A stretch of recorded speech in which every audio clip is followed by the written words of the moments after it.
श्री सप्तश्लोकी दुर्गास्तोत्रम्। शिव उवाच देवी त्वं भक्तसुलभे सर्वकार्यविधायिनी कलौ हि कार्यसिद्ध्यर्थम् उपायं ब्रूहि यत्नतः।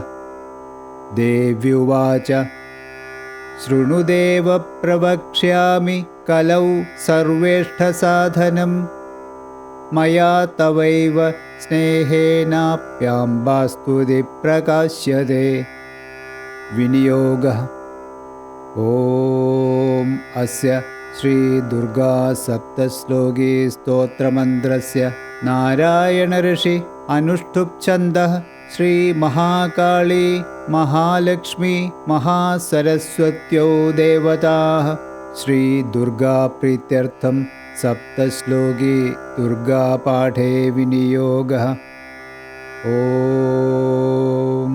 ज्ञानीनामपि चेदांसि देवी भगवती हि सा बलादाकृष्य मोहाय महामाया प्रयच्छति।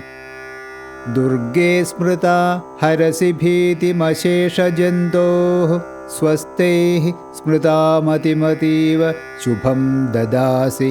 दारिद्र्यदुःखभयहारिणि का त्वदन्या सर्वोपकारकरणाय सदार्द्रचित्ता।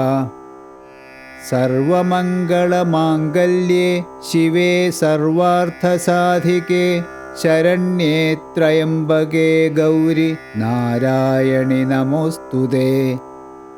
शरणागतदीनार्तपरित्राणपरायणे सर्वस्यार्तिहरे देवि नारायणि नमोऽस्तुते। सर्वस्वरूपे सर्वेशे सर्वशक्तिसमन्विते भयेभ्यस्त्राहि नो देवि दुर्गे देवी नमोऽस्तुते। रोगानशेषानपहंसि तुष्टा रुष्टा तु कामान् सकलानभीष्टान् त्वामाश्रितानां न विपन्नराणां त्वामाश्रिता ह्याश्रयतां प्रयान्ति। सर्वाबाधाप्रशमनं त्रैलोक्यस्याखिलेश्वरि एवमेव त्वया कार्यम् अस्मद्वैरिविनाशनम्। इति श्रीसप्तश्लोकी दुर्गास्तोत्रं सम्पूर्णम्।